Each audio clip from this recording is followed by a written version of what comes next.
13.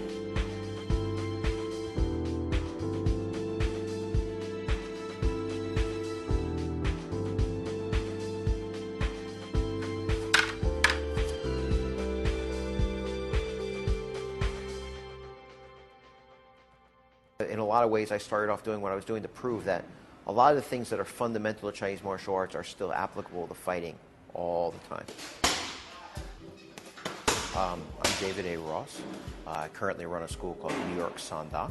I've been teaching for 25 years in New York City, and in the last 10 or 15 years, I'm probably known most for producing fighters.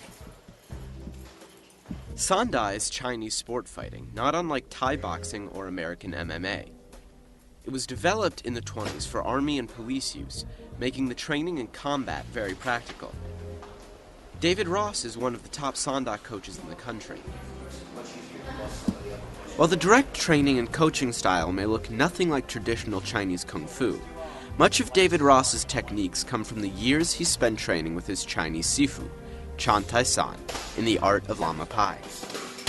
I tell people, if you think of what I teach as a body, the core, the muscles, the connective tissue, and the skeleton, a lot of it is still the Chan Tai-San's teachings. You have Ji, which is to intercept. You have Sin, which is evasion or avoiding. We have the 7-star footwork, which is using angles. All these things I teach and still teach my students every day. Just because we don't wear traditional Kung Fu uniforms, don't speak Chinese terms, and don't do the forms particularly, doesn't mean that what we're doing isn't related integrally to the same things that my teacher did, his teacher did, and Wang Yinlum, the great grandmaster, did. Chan Tai-San was an extremely practical fighter who had gone through years of hard training in fighting since his youth. He was an orphan, so he was raised in a monastery where they had a lot of orphans. He wasn't a monk, but he was raised in a monastery. They trained every day. They trained consistently. He learned systems that were not designed to be physical education or to be like, a commercial venture. It was the way that the Kung Fu had been passed down for a lot of generations, so it was very combat applicable. He had also worked as in the military. He was a military man by career, had a lot of use for actually applying his system. The skills he had learned at the temple would be truly put to the test when Japan invaded China in 1937. When the Japanese invaded, the Chinese did get sort of a surge of nationalism. They wanted to defend their country against foreigners. And ironically, they didn't actually have a real army division for a lot of these people. They were not organized, so what they created was a peasant division. It changed the way that they thought about themselves. You may belong to the praying mantis school and I may belong to the chole phut school, but now we're both going to fight the Japanese. And so if I had some trick that I thought that you knowing might help you save my life, I was much more willing to share stuff. Chan Tai-San went on to fight in the Chinese Civil War, and then into the 60s. He worked for the Chinese government as a combat teacher for both police officers and soldiers, and coached wushu as well. Chan Tai-San arrived in the United States, I'm going to say between 1979 and 1980. He was here for a short period of time and then went back up to Canada, and I met him in 86. He taught what he had, and so I got a very good background in what Chinese martial arts were really about. David began studying with Chan Tai-San at the age of 16. Because he spoke no English, David had to learn Cantonese. A few years later, he formally became a disciple and was adopted into Chan Tai-San's lineage. This made him a member of the larger Chinese martial arts community and opened him up to the kind of training that would give him a deep understanding of the techniques. Eventually you get to what they call Baisi, which is a formal adoption. I got a Chinese name, which Chan was his family name, so I took his family name. You become indoor, in other words, part of the household.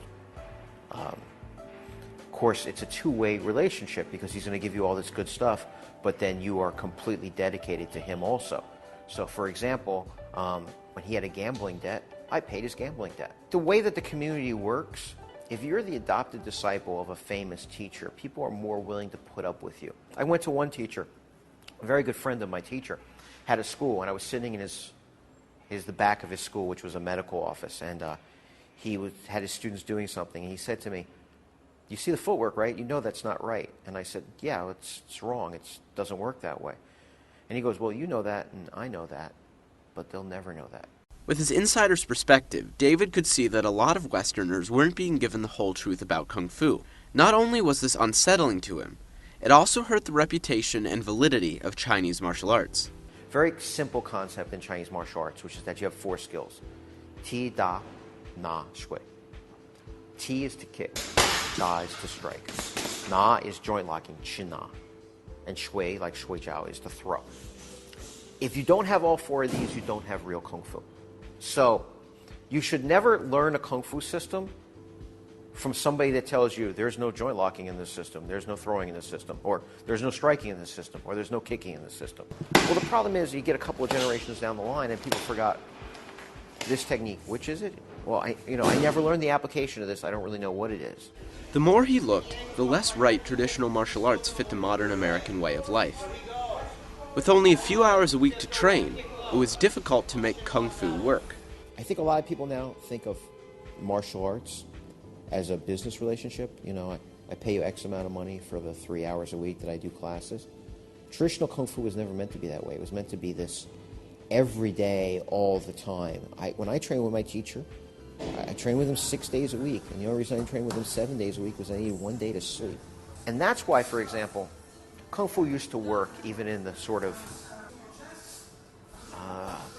muddled way that it was put together. If you trained 80 hours a week, you still got maybe 40 hours of fighting.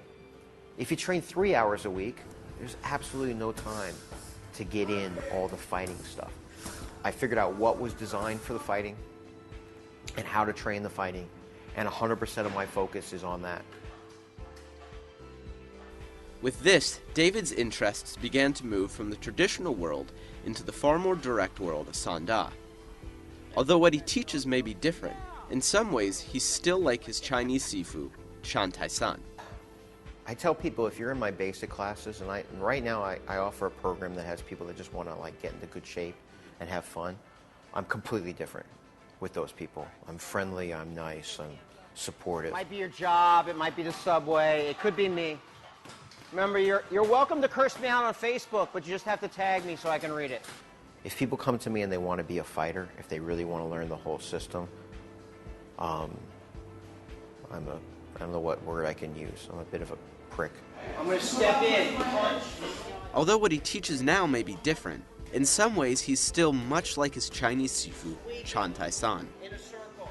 David now trains fighters for competition in every type of sport fight available. Sanda is often compared to Muay Thai for their similar directness and use of limbs in striking. However, they are different in a few key ways. Sanda and Thai in the ring are very similar. Intellectually, they're worlds apart.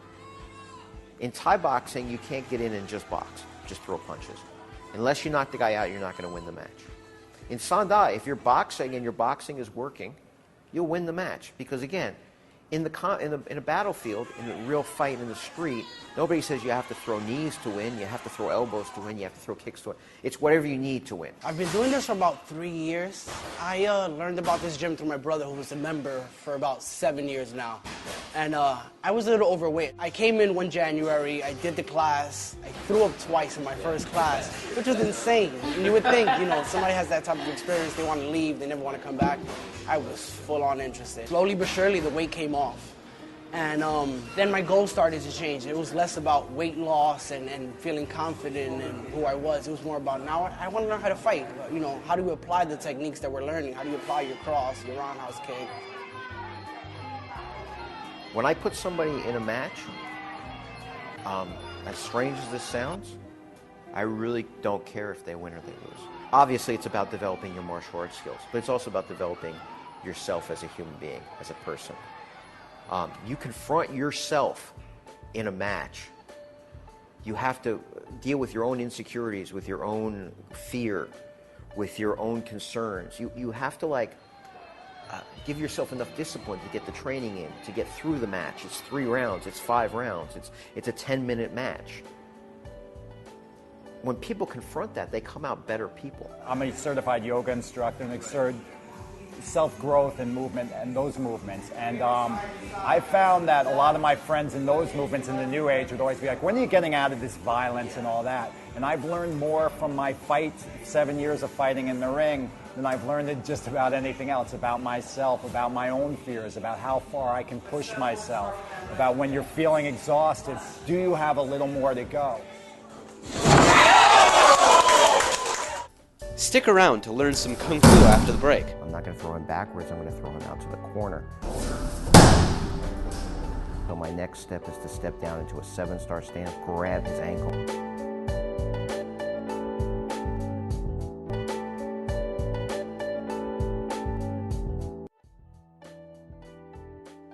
All right, the first technique we're going to demonstrate is a kick catch into a sweep.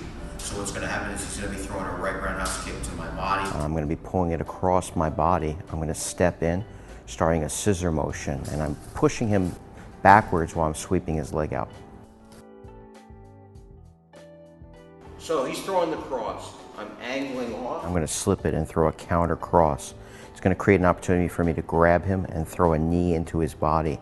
I'm then going to step down and in, slightly taking him off balance and sweeping him backwards.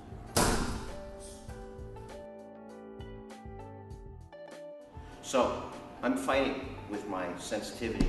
Here I'm showing how I would apply the push hands principles, which is attempting to get to the indoor area in order to control him. Here I'm blocking his knee.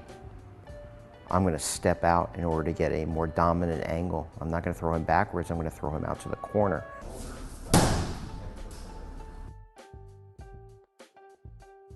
So when we're talking about controlling the indoor area, one of the things you can do is the body lock.